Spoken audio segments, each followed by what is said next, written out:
नमस्कार मित्रों, मैं हूं आपका दोस्त मनोज श्रीवास्तव और आपके लिए आज मैं फिर एक नया वीडियो लेकर आया हूं। वीडियो बनाने का उद्देश्य सिर्फ ये है कि आप तक सटीक जानकारी मैं पहुंचाता रहूं।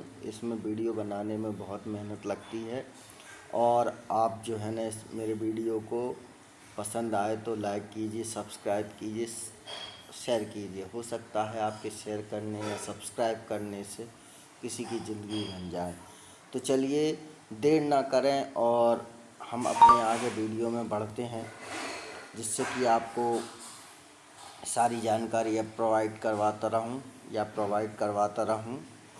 तो चलिए देर ना करते हुए ये किस विभाग में कैसी भर्ती निकली है इसके बारे में हम जानकारी ले लेते हैं। चलिए, ये नोटिफिकेशन जारी किया है IBPS institute of banking personal selection. तो common equipment process for the equipment of the specialist officer in the participating bank. तो इसमें जो CRP SPL XIV के तहत ये भर्तियाँ निकली हैं, इस नोटिफिकेशन का वो है ये फॉर वैकेंसीज ऑफ 25-26 मतलब 2025 to 26 IBPS से भर्तियाँ निकली हैं। चलिए हम इसके बारे में थोड़ी सी आगे जानकारी ले लेते हैं।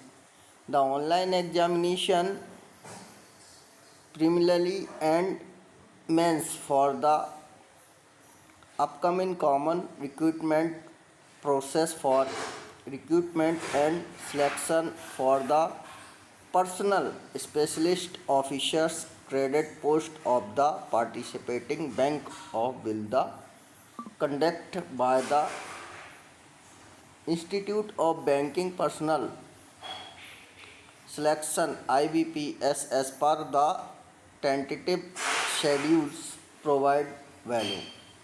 तो दोस्तों, ये जो बैंक हैं ये परीक्षा आयोजित करवा रहे हैं।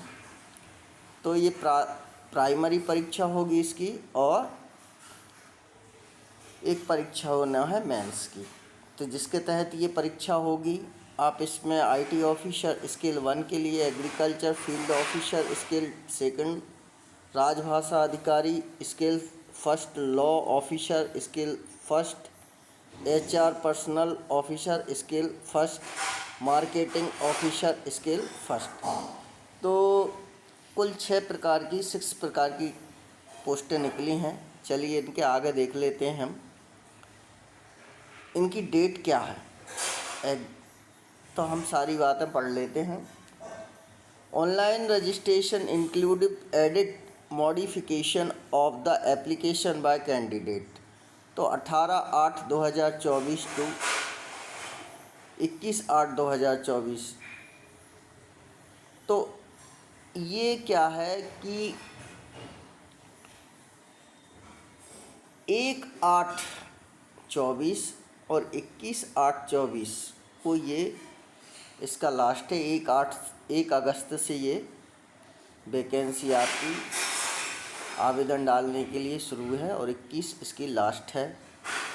तो मैं भी थोड़ा देरी से बना रहा हूँ ये वीडियो, क्योंकि आज लगभग 15 तारीख है। तो मेरे पास भी ये नोटिफिकेशन बाद में आया, तो मैंने सोचा कि इस पर वीडियो बना दूँ। Payments of application fees, payments के लिए करना है वो 21 के लगभग करना है, 21 अगस्त तक इसका पेमेंट करना। डाउनलोड कॉल लेटर आपका अक्टूबर में हो जाएगा। ऑनलाइन एग्जामिनेशन प्रीलिमिनरी हो जाएगा आपका नवंबर में, और नवंबर-दिसंबर में इसका रिज़ल्ट ओपन हो जाएगा। डाउनलोड कॉल लेटर्स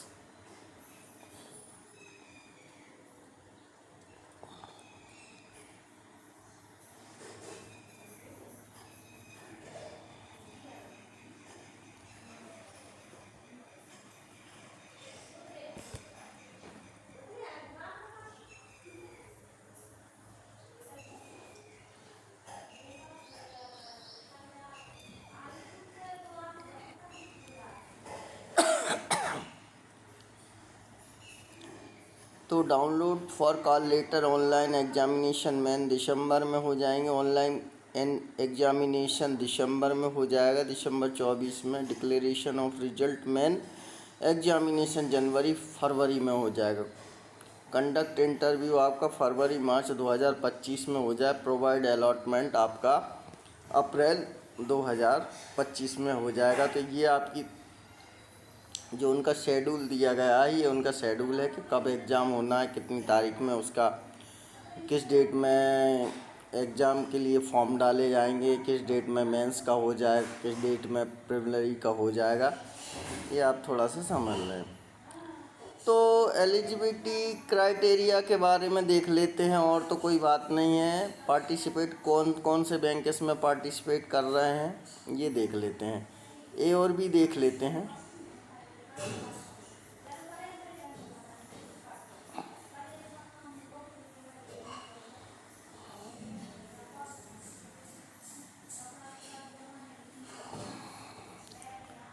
तो पार्टिसिपेट बैंक हैं इसमें bank of Baroda, bank of India, bank of Maharashtra, Canara bank, central bank of India, India bank, Indian overseas bank, Punjab national bank, Punjab syndicate bank, UCO bank, union bank of India. तो इतने bank इसमें participate हो रहे हैं। तो अब इसके बारे में अपन ये पढ़ लेते हैं थोड़ा सा कि भाई कैंडिडेट किस बैंक में जाएंगे, वो काउंसलिंग के बाद उनको बैंक सिलेक्शन हो जाएगा।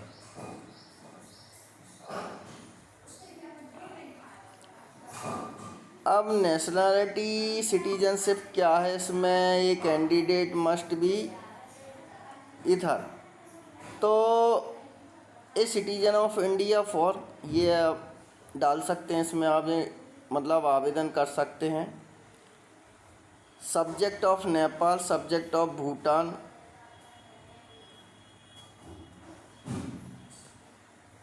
तो ये सारे कैंडिडेट हैं, मतलब यहाँ की ये डाल सकते हैं आवेदन। Subject of Bhutan for a 20 refugee who came over India before 1st January 1962 with the attention the permanently settlings, मतलब ऑफ इंडिया, मतलब ये है टेंटेटिव रिफ्यूजी जो जनवरी 1962 से हमारे इंडिया में हैं, उनके लिए भी आवेदन कर सकते हैं। ए पर्सन, कौन कौन आवेदन कर सकते हैं? A person Indian original who the मेरिडिटेट ऑफ Pakistan, Burma, Sri Lanka, East Africa countries of Kenya, United Republic, Tanzania, other many countries. ये जो है ना, जो लिखी हुई हैं इसमें, ये सारी कंट्री जो है ना कि कैंडिडेट इसमें अप्लाई करने के लिए अवेलेबल हैं। मिनिमम 20 ईयर होना चाहिए, मैक्सिमम 30 ईयर होना चाहिए। अब एज रिलैक्सेशन क्या है इसका? एज रिलैक्सेशन पढ़ ले। Schedule caste, schedule tribal 5 year का है। Other backward classes non creamy layers, क्रिमिनली लेस में 3 ईयर का है। Person with bank marks, disability and different under the rights 10। Person with the disabilities act 2016।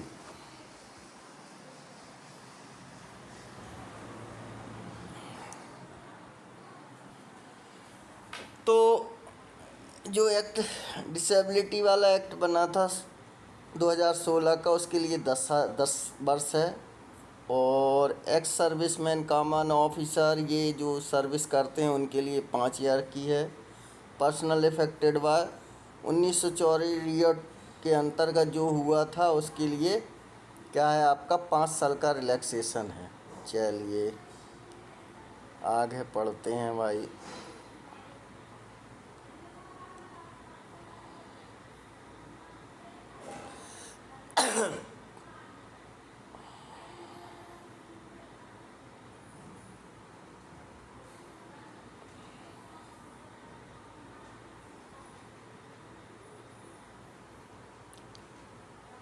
अब हमें इसकी योग्यता,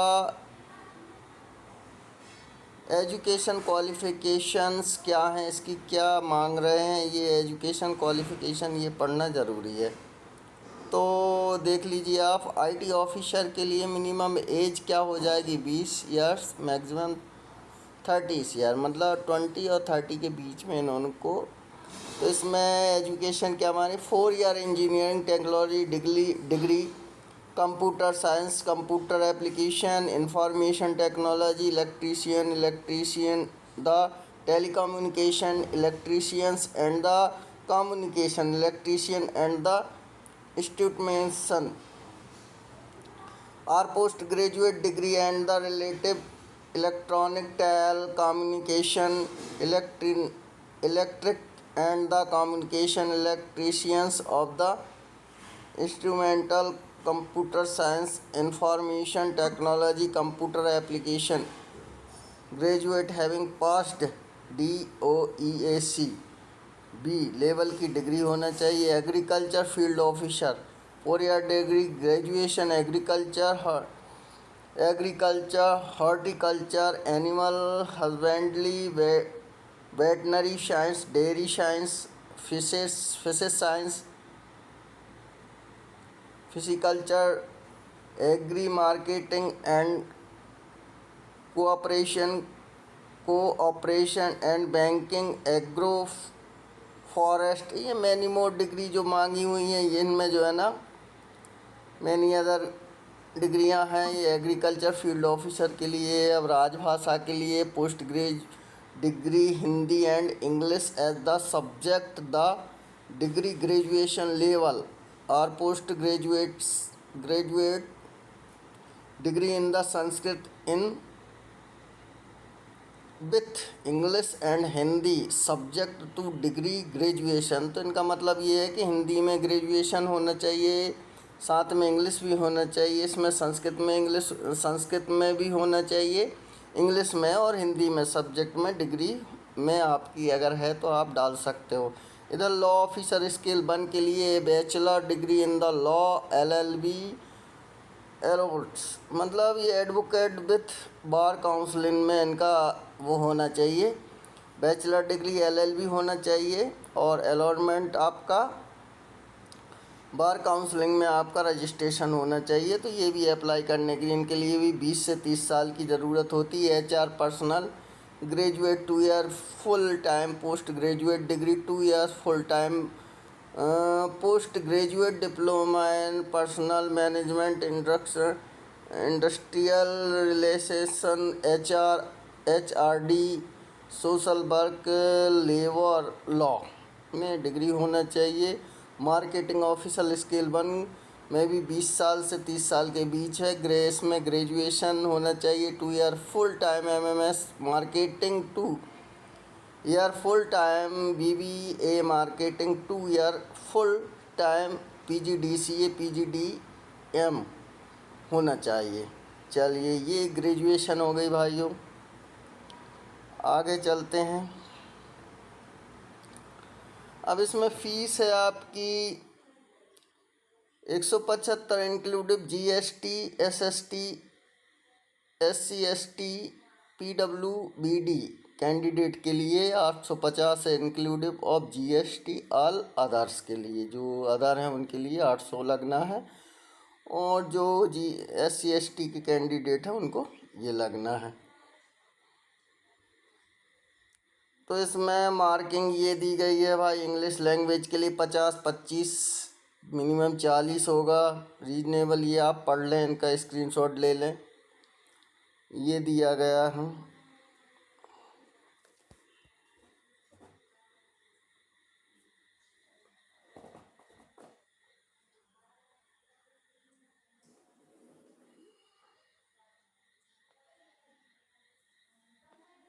ये आप पढ़ सकते हैं चाहे तो इनका मैं आपको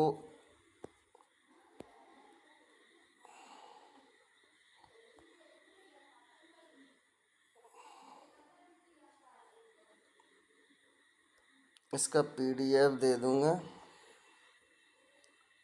जिससे कि आप इसके बारे में जानकारी ले सकें और मेरे WhatsApp से जुड़ने का कष्ट करें, जिससे कि मैं आपको नई नई रोज़गार से संबंधित जानकारियाँ देता रहूं। तो मेरे चैनल को सब्सक्राइब ज़रूर करें, लाइक करें, शेयर करें। हाँ, ये बैंक ऑफ इंडिया में कितनी क्या हैं पोस्टें, कहाँ कहाँ कौन कौन से बैंक में कितनी पोस्टें हैं, ये उनका ये ऑफिसर स्केल दिया गया है। एग्रीकल्चर में कितने कौन से ऑफिसर किस बैंक में मांगे जा रहे हैं, ये उनका ये सारा दिया। अच्छा, ये दिया गया है जो परीक्षाएं होंगी उनके सेंटर दिया। आंध्र प्रदेश, असम, बिहार, छत्तीसगढ़, गोवा, गुजरात, हरियाणा, हिमाचल प्रदेश, जम्मू, झारखंड, है ना, जम्मू कश्मीर, झारखंड, कर्नाटका, केरला, लद्दाख, लक्षद्वीप, मध्य प्रदेश, महाराष्ट्र, ये सारे आपके दिए गए हैं। इनमें आप आवेदन के लिए सीट ले सकते हैं, आवेदन करके सीट ले सकते हैं और अपना एग्ज़ाम में बैठ सकते हैं।